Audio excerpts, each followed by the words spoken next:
Meus caríssimos irmãos, que nos abençoe o Senhor Jesus, que Ele nos conceda tranquilidade, harmonia, paz.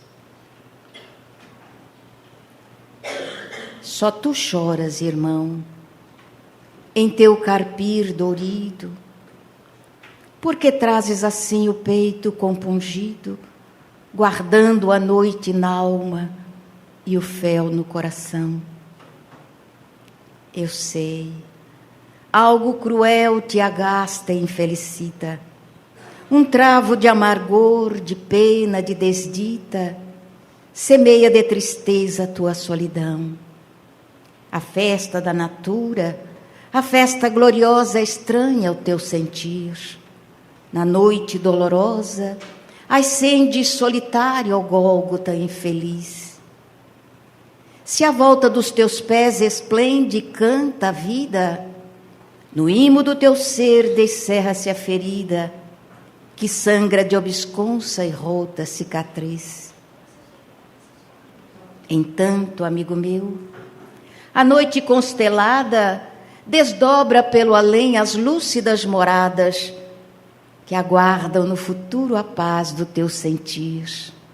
E o fulvo amanhecer, esplêndido e sublime, retrata o coração que a grande dor redime no pórtico ideal, na glória do porvir.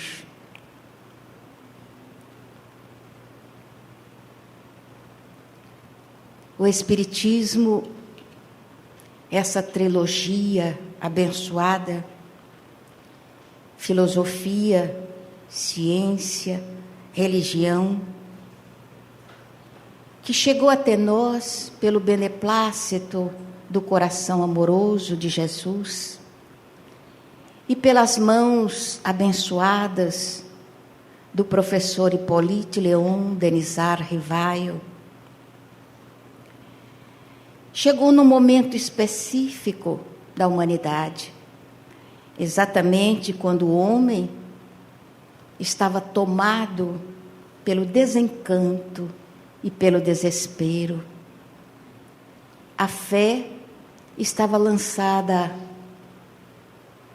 à poeira do caminho. A existência de Deus era desmentida da forma mais erudita possível. Deus era uma utopia. E a religião, exatamente aquele que tentava religar a criatura ao seu Criador, era uma droga ofertada ao ser humano para enganá-lo. Uma mentira para retirá-lo da simetria do entendimento real das coisas. E o homem aceitava essa diretriz. Então era exatamente um momento de escuridão para o ser humano, porque Deus sempre fora um ponto de apoio e de esperança para aquele que estava em sofrimento e dor. E quem não estaria num mundo de provas e de expiações? A religião era uma forma da criatura buscar esse Criador e colocar dentro da alma um sentido de apoio, de resignação, de coragem, de esperança em alguma coisa melhor depois que passasse o transe do sofrimento, da dor. Mas se tudo isso era uma mentira, se Deus uma utopia e a religião o ópio do povo, o que sobrava para o ser humano? O que ficava para as criaturas? Se recordarmos o último discurso de Jesus, vamos nos recordar que ele prometeu que enviaria o Consolador exatamente no momento de escuridão na alma humana, que ele enviaria um outro Consolador, porque ele já era um Consolador, um outro Consolador, no momento mais complicado da vida humana, esse Consolador chegaria para restabelecer a confiança na fé, a busca da religião e a certeza da existência de Deus.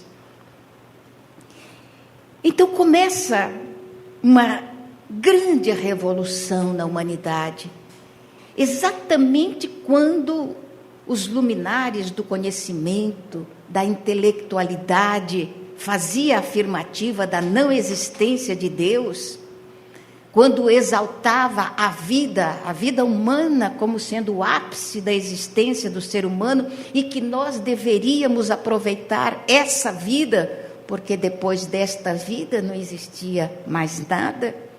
É exatamente nesse momento que se quebram as lápides dos túmulos, que a voz silenciosa dos espíritos começam a falar com uma força extraordinária em todos os pontos do planeta. Mas é justamente em Hydesville que a coisa vai eclodir com uma força extraordinária, quando duas meninas, duas crianças, entram em contato com o mundo espiritual através dos chamados raps, pancadas, batidas. Alguém que vem do outro lado da vida, do outro lado do túmulo, para dar a certeza da continuidade da vida. E essas duas meninas começam a se relacionar com o espírito chamado Charles Rosman, que afirmava que havia estado naquela casa que antes de ser o lar da família Fox, era uma hospedaria, e que ele havia sido assassinado pelos donos da hospedaria, e o seu corpo estava enterrado ali. Ele havia estado na hospedaria, porque era um mascate, vivia da venda de quinquilharias, e para tirar os seus pertences, os donos o haviam assassinado e enterrado ali. E isso chamou a atenção do mundo inteiro. Jornalistas de todos os quadrantes foram até lá para dar o seu testemunho dos acontecimentos que realmente se deu. Mais tarde, procurou por toda parte o esqueleto, porque o corpo já deveria estar desaparecido, mas o esqueleto ia ficar. O osso não desaparece. Então, procurou-se o corpo, os ossos, o esqueleto de Charles Rosman e não foi encontrado. Então, desmentiram, muita gente disse que não era verdade. As próprias meninas Fox, mais tarde, já adultas, afirmaram que não era verdade, que tudo aquilo tinha sido uma armação. Acreditou-se nisso durante muito tempo, até que, no princípio do século passado, por volta de 1910 ou 1915, entre um número e outro, como a cidadezinha de Hydesville havia desaparecido do mapa, e aquela casa permanecia ali, porque todo mundo tinha medo da casa, onde tinha aparecido espírito, por volta de 1848, então a casinha estava lá no meio do mato, esquecida. Como havia uma cidade chamada Lilydale, chamada também cidade espiritualista, o dono daquela região ofereceu a casa mal assombrada para a cidade de Lilydale. E as casinhas de madeira lá nos Estados Unidos, elas são feitas de tal maneira que se pode trasladá-las de um lugar para outro. Basta arrancá-la dos alicerces para transportá-la inteira. E foi o que eles intentaram fazer. Arrancar a casinha lá de Lilydale, da antiga Lilydale, e transportá-la aliás, de Hydesville, transplantando para Lilydale. E qual não foi a surpresa quando arrancaram a casa dos seus fundamentos e encontraram não apenas o esqueleto de Charles Rosman, perfeitamente conservado, como a arca com a qual ele vendia as suas quinquilharias. Então, tanto a arca como o esqueleto estavam sob os fundamentos da casinha de Hydesville. Ficou, então, confirmada a experiência vivenciada pelas duas irmãs Fox, Margarida e Catarina, a respeito da sobrevivência da alma. Por que nós estamos falando disso tudo? Coisa tão antiga que eu acredito que todos os espíritas devam conhecer, porque é exatamente o início, o princípio da grande revolução dos espíritos para dar testemunho da imortalidade.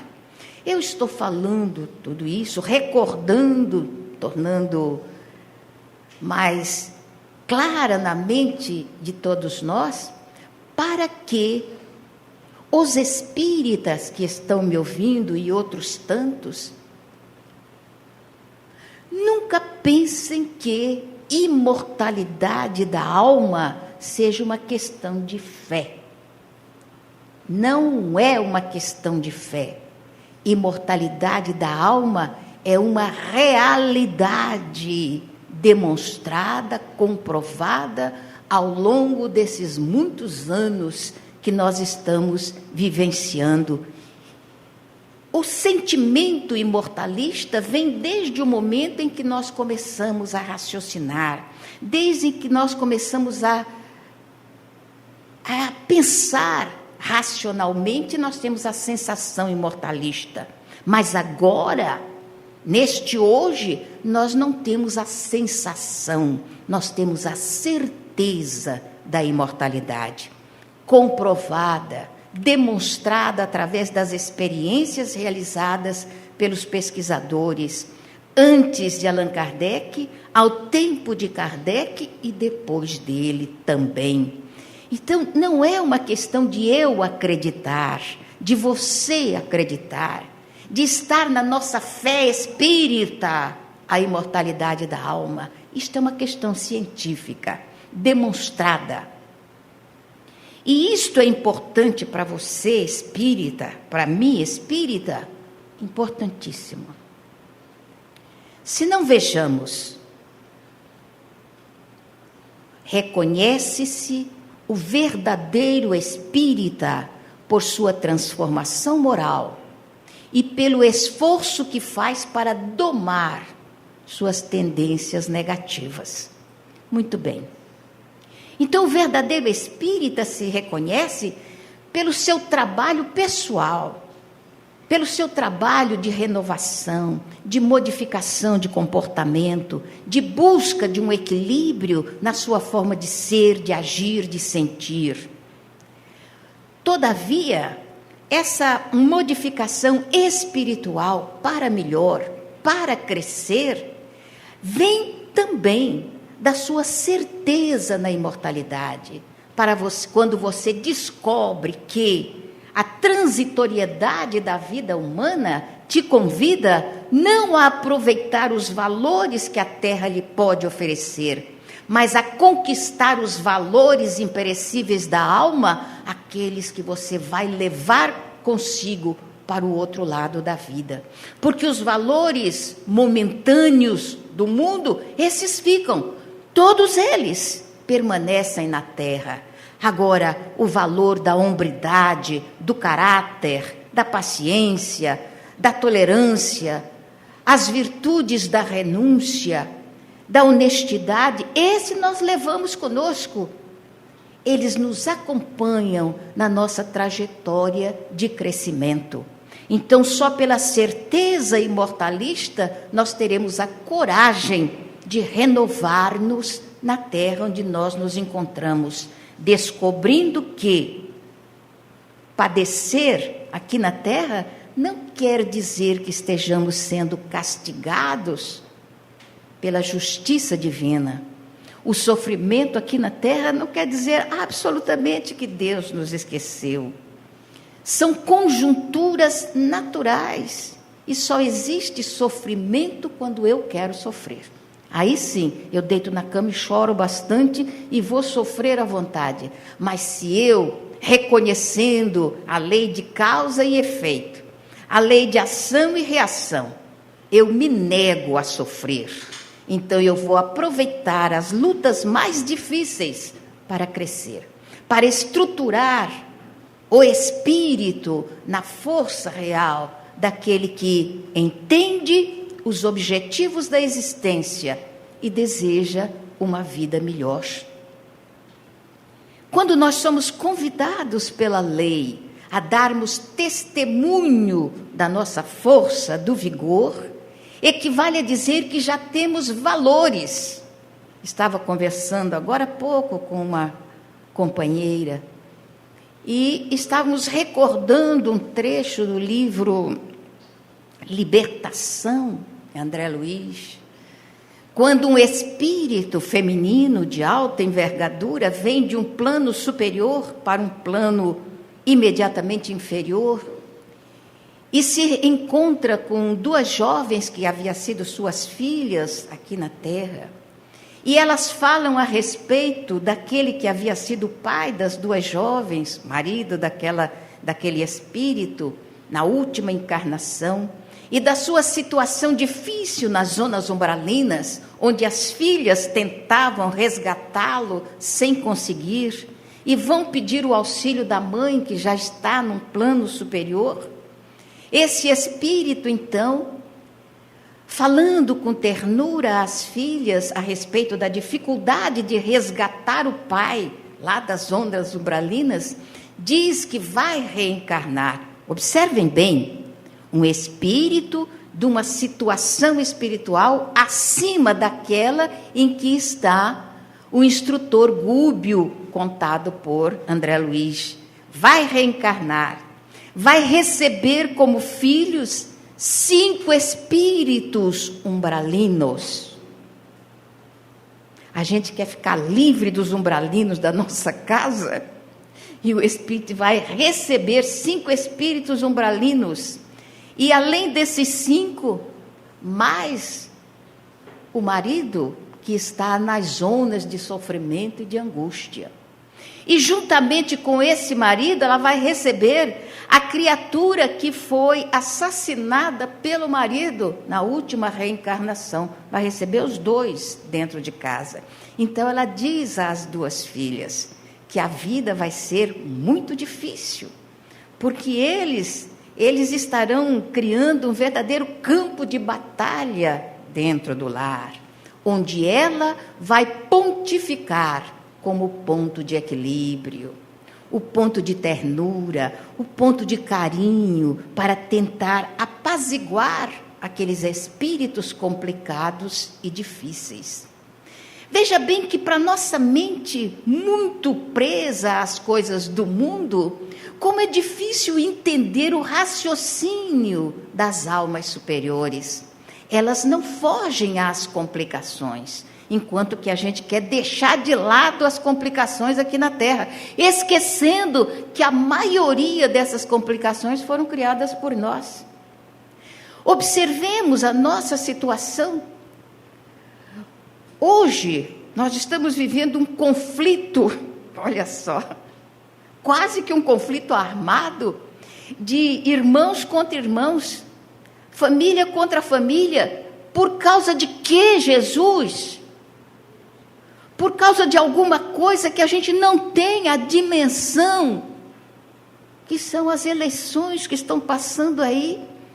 Então a gente se prende a um grupo, ou se prende a outro grupo, e começa a digladiar aqui embaixo, enquanto os 2 que estão lá em cima estão só esperando o nosso voto para se assenhorear das suas responsabilidades, realizar o seu trabalho. E nós vamos criar animosidades com amigos, com irmãos, com a parentela, por causa daqueles 2 que nem sabem que a gente existe, a não ser pelo voto.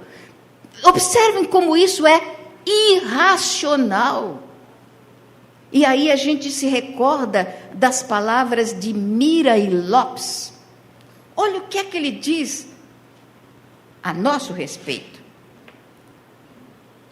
Nós somos os animais racionais. Racionais equivale a dizer os animais que raciocinam, que já possuem a razão. Isso nós sabemos. E nós temos os animais irracionais, que não raciocinam, mas não brigam por política, nem brigam por outra coisa. Eles brigam por alimentação, eles brigam em defesa de si mesmo, mas por política eu nunca vi um macaco brigando com o outro, um leão brigando com o outro, nunca vi. Muito bem. Então diz Mirei Lopes, entre os animais da terra, aí ele tira o racional e tira o irracional. Entre os animais da terra, o homem é o único que não sabe viver. E vejam como isto é uma realidade. Se a gente for decodificar a palavra de Mirei Lopes, realmente, nós somos os únicos animais que não sabemos viver. Porque por questiúnculas nós criamos um campo de batalha. Por uma nonada nós nos autodestruímos ou destruímos os outros. Por uma questão que poderia ser uma conversa racional. Você gosta mais do João? Eu gosto mais do José. Olha, o João é mais alto do que o José, mas o José é mais forte, é mais pesado. E vamos discutir racionalmente. Não irracionalmente, por coisas que absolutamente não vai acrescentar um dia na sua vida, um minuto na sua existência, ou não vai acrescentar mais um fio de cabelo na sua cabeça. Racionalidade, utilizar essa racionalidade a benefício pessoal. Se nós vivêssemos harmoniosamente, como o mundo seria mais feliz? Como todos nós seríamos mais felizes se houvesse essa harmonização entre nós? O que nós precisamos é descobrir. Descobrir mesmo. Descobrir de verdade. Não só ler nos livros, mas ter a certeza de que nós somos animais racionais. A gente não fez ainda essa descoberta, por isso a gente não utiliza muito a razão. E aí, então, os espíritos, respondendo à indagação de Allan Kardec, no item 919, diz: conhece-te a ti mesmo, eu me descobrir. E nós temos uma quantidade enorme de informações, as obras de André Luiz, da espiritualidade toda, informando como nós poderemos viver no mundo de provas e de expiações e sermos felizes aqui. Vou contar uma história verídica aos senhores, uma história que encheu meu coração de amor pelo ser humano, de ver como é difícil o homem descobrir o caminho da felicidade, mesmo ele estando ali, na frente dos seus olhos. Eu fui falar numa cidade pequenina do estado do Mato Grosso, e para chegar ao centro espírita foi uma batalha. Vocês imaginem, chovia que parecia que o mundo ia acabar naquele dia. E não havia calçamento na rua em que o centro espírita estava. Eu tenho ainda, porque sou muito inferior ainda, eu tenho horror a pisar no molhado. Imagina pisar na lama. É uma agonia. Sentir que os pés estão sujos. Eu sempre digo, brincando com os meus familiares, se um dia eu pisar numa porcaria, muito porcaria, eu vou cortar o pé, porque eu não vou ter coragem de lavar o pé. Então, a moça com a qual nós estávamos indo para o centro, parou na estrada e falou assim: agora a gente tem que ir a pé, porque não dá para entrar com o carro nesta rua que nós vamos atolar. Ai, eu já fiquei pensando, meu Deus, atolar, eu vou atolar uma hora dessa. Bem, mas tinha aqui uma escuridão, não tinha luz. E começamos a tentar procurar os tufos de capim para pisar em cima e tal, mas na escuridão, de repente eu senti que não tinha nada debaixo do meu pé e eu afundei e fui até o joelho. E ela segurou na minha mão, quando eu puxei o pé, o sapato ficou. Agora, achar o sapato no meio daquela lama, eu falei, Jesus, seja tudo por amor de Deus. Vamos embora. Agora, como eu estava andando, naquele tempo eu usava sapato de salto, estava mancando, resolvi jogar o outro pé fora também, e fui com os dois. E foi uma loucura. Quando chegamos na porta do centro, um centro bem simplesinho, tinha um balde d'água na porta, uma caneca, e as pessoas lavavam os pés antes de entrar. E eu fiquei pensando em lavar o meu pé, botar a mão na lama. Eu olhava para o pé, não enxergava pé nenhum, só tinha aquela coisa vermelha assim. A menina que estava comigo, muita gentileza, lavou e tal, e eu entrei descalça. Foi a primeira vez que eu preguei descalça. Entramos e não havia assento. As pessoas chegavam, sentavam no chão, era muito pobre a casa, mas um ambiente muito gostoso. E eu fui lá e sentei, pedi desculpa de estar descalço, mas aí eu vi que estava todo mundo descalço também, então nós estávamos tudo igual. Sentei e de repente entrou uma senhora de rosto bem envelhecido, bem marcado de rugas, o cabelo bem precocemente encanecido, eu acreditava, porque os olhos dela eram juvenis ainda. Ela entrou com 2 crianças, sentou-se no chão. Depois foram entrando outras crianças e está sentando. Tinha umas 15 crianças sentadas. Quando entrou um senhor, também já encanecido, e se sentou atrás da senhora e aconchegou algumas das crianças. Eu fiquei olhando, imaginando se aquela seria uma família, mas era muita criança, 15 crianças, muito filho. Mas parecia, pelo jeito como ele ia acarinhando as crianças, ajeitando. E outras pessoas foram chegando, então a casa ficou cheia. Eu achei aquilo tão lindo. Eu falei, parece o tempo antigo, o tempo de Jesus, quando o povo se sentava no chão e buscava. E eu, então, pedi a Jesus para que eu falasse com a alma de cristã.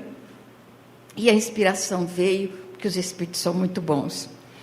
Quando terminamos, o senhor se aproximou de mim para dizer que tinha gostado muito, e eu perguntei, falei, nossa, quanta criança? Ele falou, meus filhos. Eu disse, todos? Um susto, é todos? Ele, todos são meus filhos. E puxou uma menina linda, do cabelo comprido, assim, os olhos negros que brilhavam, pareciam 2 estrelas, e falou, esta é a primeira. Não disse a mais velha, porque ela não era velha mesmo, esta é a primeira. E eu olhei, que linda. E ele sorriu. Depois ficamos conversando, demorando, porque estava chovendo muito para ir embora, e ele contou uma história que eu vou resumir para vocês. Ele disse, eu sou de outro estado, não sou daqui. Filho único de uma família abastada, o meu sonho era ser médico. Desde pequeno eu sonhava ser médico e os meus pais me incentivaram. Estudei, me formei em medicina. Um ano antes de eu me formar, eu conheci uma jovem que estudava enfermagem. Ela se formou antes de mim e antes que eu tivesse com o meu diploma na mão, a gente se casou, porque eu estava apaixonado. E ela me ajudou muito, me incentivando, estudando para que eu terminasse o curso. E terminei o meu curso. Assim que eu terminei, nasceu a nossa filha, nossa primeira filha. Uma menina linda. Era o sol da minha vida. Eu sou apaixonada pela minha esposa, mas eu nunca amei tanto na vida quanto eu amei aquela menina. se juntar ao amor do meu pai, da minha mãe, da esposa, do mundo inteiro, não preenche o amor que eu tinha pela minha filha. E então, comecei a trabalhar, eu me dedicava inteiramente, eu acreditava que eu tinha o poder da cura na minha mão, que na minha mão ninguém morreria nunca. E eu estudava muito, e eu me dedicava muito, eu fazia de tudo para que ninguém morresse na minha mão. E um dia eu estava ainda no trabalho, quando a minha esposa ligou, dizendo que a minha filha estava com muita febre, ela já tinha feito o que era possível. Eu voltei para casa desesperada, era a primeira vez, minha filha estava com 7 anos, primeira vez que adoecia. E cheguei e disse: o que é isso, princesa? Está querendo assustar o papai? Que história é essa de ficar doente? Vai ficar doente não, não senhora. O papai está aqui para curar você de qualquer doença. E comecei a tratá-la. 1 dia, 2 dias. Chamei um colega, chamei outro. E mais outro. Levamos a minha filha para o hospital. Tudo que foi possível. Nada. Nem sequer descobrimos exatamente o que levou a minha filha. E eu enlouqueci. Enlouqueci totalmente. Quando percebi o óbito, eu saí correndo e fui para casa. E a primeira coisa que fiz foi pegar todos os livros, cadernos, tudo que eu tinha referente à medicina. Joguei no quintal e botei fogo. Toda aquela porcaria de conhecimento, toda aquela porcaria de informações, não valera de nada, não prestara para nada. A minha filha estava morta. Briguei com Deus, briguei com os meus pais, e por primeira vez, bati na minha esposa, que tentava me acalmar. Eu virei um animal, um bicho. Levaram a minha filha. E eu tentei afogar a minha saudade, o meu amor, numa garrafa de uísque. E fui mergulhando, mergulhando. Não queria mais saber de nada. Não reconhecia mais nada. Me transformei numa coisa que a senhora deve imaginar o quê? Mergulhado dentro de uma garrafa. Até que os meus pais resolveram me mandar embora para outro local, distante. Comigo ficou apenas a companheira. Não sei porquê. Ela me amava. Não sei por que razão. Ela não me abandonava. Apesar de eu maltratá-la, apesar de mandá-la embora muitas vezes, ela não me abandonou. Ficou comigo. E quando meus pais me mandaram para este local aqui, para que eu morresse longe deles, não fazendo tanta vergonha para a família, ela veio comigo. Ficamos aqui. E eu sempre afundando, cada vez mais, cada vez mais. Não tinha mais noção de nada. E ela tomando conta de mim. E numa madrugada, quando chovia, como está chovendo agora, eu não tinha nada para beber. Depois de brigar com ela, depois de espancá-la mais uma vez, das muitas, procurando, não tinha coragem de sair da chuva para procurar alguma coisa para beber. Estava meio enlouquecido quando bateram na porta. E fui eu que fui abri a porta. Estava lá uma senhora embrulhada num cobertor, tremendo de frio. E ela então disse: doutor. E eu respondi: aqui não tem nenhum doutor, aqui não tem doutor nenhum. E ela: doutor, eu sei que o senhor é doutor, eu preciso da sua ajuda. Levantei o pé, encostei no peito dela e empurrei com toda a força que ainda me sobrava. E eu a vi cair estatelada numa poça d'água. E fiquei olhando.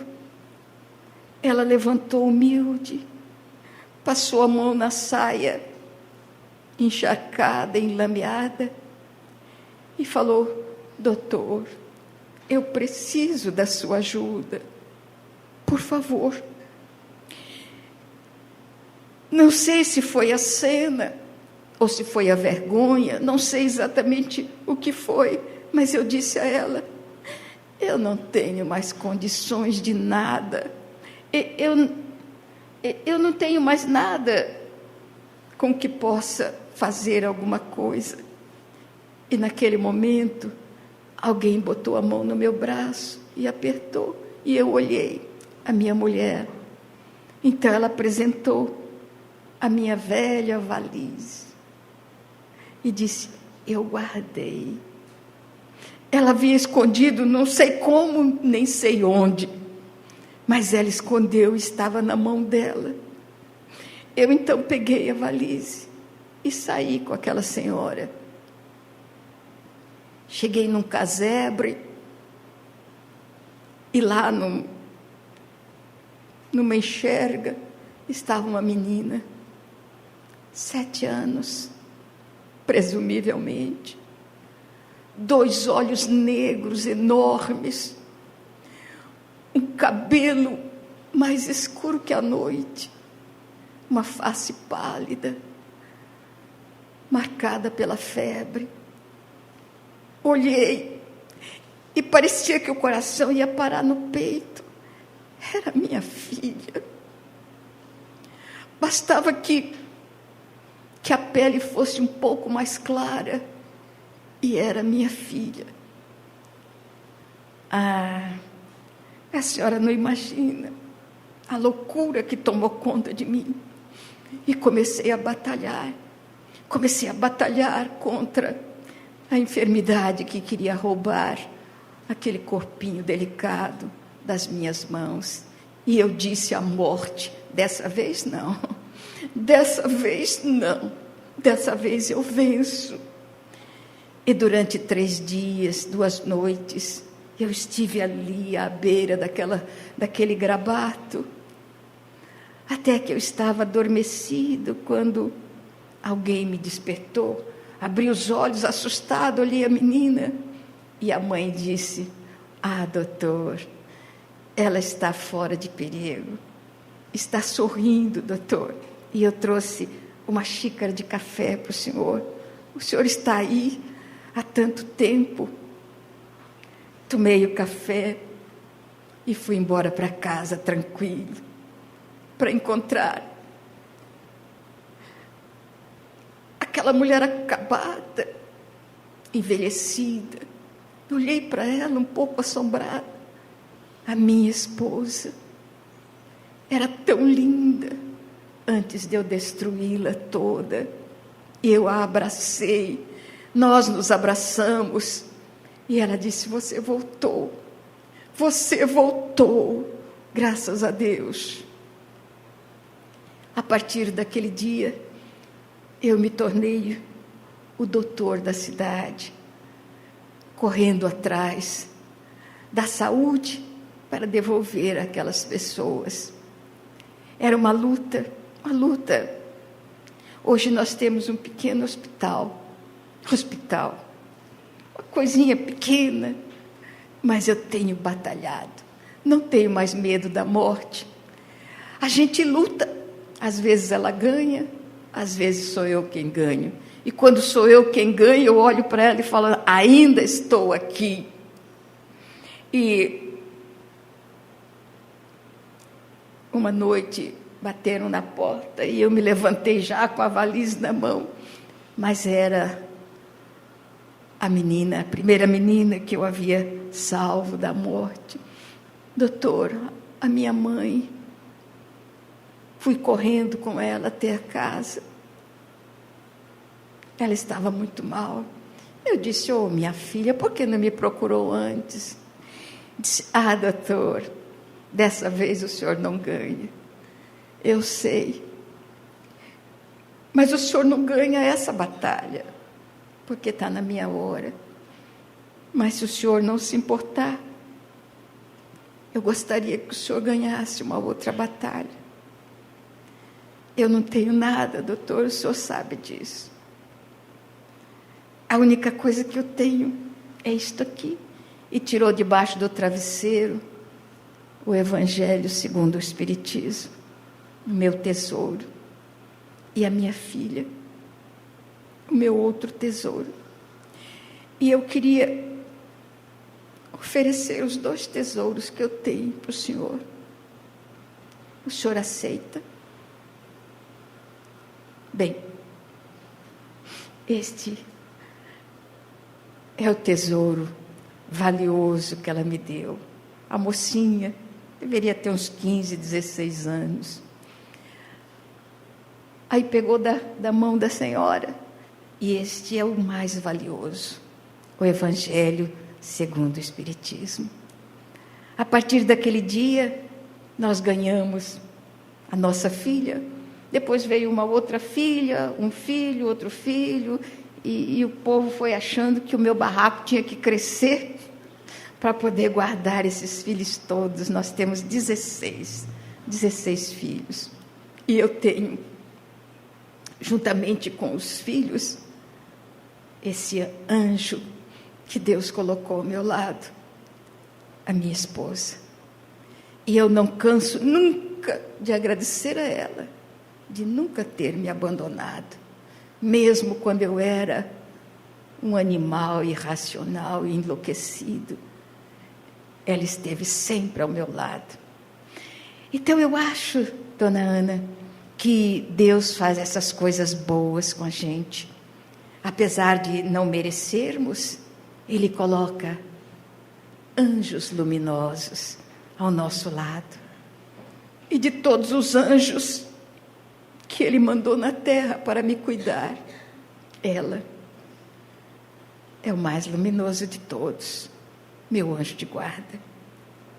Olhei para aquela senhora que sorria e chorava, e fiquei pensando nas famílias que ainda não descobriram o valor de procurar se quererem bem, dentro de um mesmo grupo familiar, cada um procurando trabalhar as suas inclinações negativas para transformar a vida num hino de esperança, num hino de realização.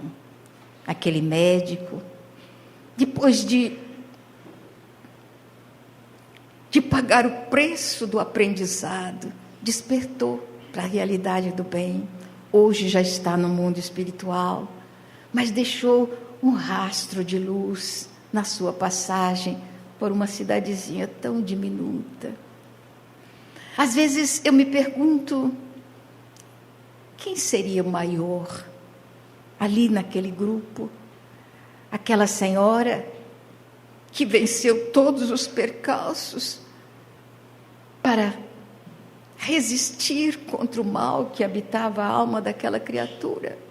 Ou aquela criatura que conseguiu superar todos os reveses e crescer, se transformando numa estrela brilhante, num local cheio de sofrimento e de dor?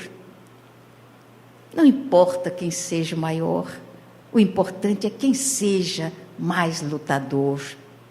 Que nós sejamos os lutadores, lutando contra a impiedade, lutando contra a intolerância, as malquerenças, mormente dentro da família. Segundo a visão de Allan Kardec, a lei do matrimônio é das leis humanas a mais harmônica com a lei divina. Então é essa que nos convida a estarmos juntos com os inimigos para podermos amá-los, para podermos erradicar os desencontros, construindo a amizade real, a a amizade verdadeira. A gente corre atrás de amores, na maioria deles transitórios, e esquecemos que a amizade é, ainda aqui no nosso mundo de provas e de expiações, o sentimento mais forte, mais poderoso, que a gente pode colocar na intimidade da alma. Como somos carentes de afetividade, nós misturamos o sentimento de amizade com essa necessidade de posse, que não tem nada a ver. A gente possui corpos, mas não possui almas. Então, se colocamos isso na nossa mente, a felicidade fica muito mais simples, fica muito mais fácil de nós angariarmos essa força poderosa que se chama amor. Foi isso que o Senhor Jesus veio trazer à Terra. E nós somos tão complicados que a gente quer complicar até a vida de Jesus, criando lendas, informações quixotescas, mentirosas, etc, etc, etc. Quando a nossa doutrina é tão límpida, tão clara, tão pura, que não dá para aceitarmos gato por lebre. Não, vamos aceitar a nossa doutrina como ela é. Como disse o Senhor Jesus, que Ele enviaria outro Consolador, exatamente quando a terra estivesse profundamente necessitada. E o Consolador veio exatamente quando a voz do materialismo falava mais alto e tentando matar Deus dos nossos corações. Foi nessa hora que quebraram-se as lápides dos túmulos e os espíritos se ergueram para falar que os mortos estavam de pé para salvar os vivos da intemperança, da mentira, da fuga da responsabilidade da vida. Então aqui estamos nós, nesse domingo tão importante para os destinos do nosso país. Não vamos transformar esse dia num campo de batalha, pelo contrário, vamos transformá-lo num dia de fraternidade, num dia de esperanças acima de tudo, de que aquele que sair vitorioso, que ele pense mais nos destinos do nosso povo do que em si mesmo. Vamos pedir ao mundo espiritual isso, criando um clima de grande amizade, de grande ternura, de grande fraternidade. Porque depois de 4 anos, nós vamos saber se acertamos ou se erramos. O tempo é esperar. Vamos aguardar. E a doutrina espírita vai estar sempre ao nosso lado para dizer que depois desta vida ainda existe uma outra vida para a qual temos que nos preparar para chegar até lá. Trago versos dentro da alma, como o sol traz luz em si. Eu vivo a vida cantando porque poeta nasci. Ouço cachoeiras rolando das alturas dos meus sonhos, em dias claros, risonhos, de luminosa beleza. Nesse plano eterizado, quando eu penso estar pensando, estou com a alma escutando a prece da natureza.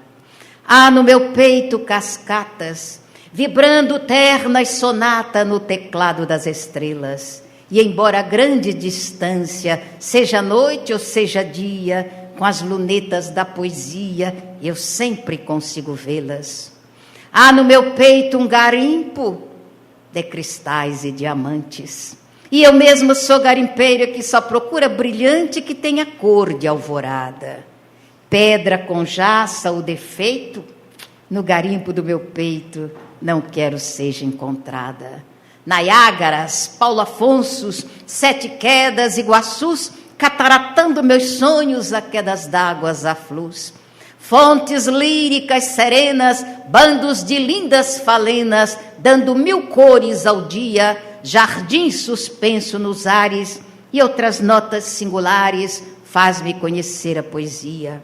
Por tanta luz que vislumbro, pela ventura que tenho, por tantas vozes que escuto, sem que tais bênção mereça, eu não sei como agradeça a glória que Deus me deu. Sim, meu Pai, me sinto mudo, porque vós me deste tudo, o dom de viver na terra, com os olhos fitos nos céus. Muito obrigada, muita paz.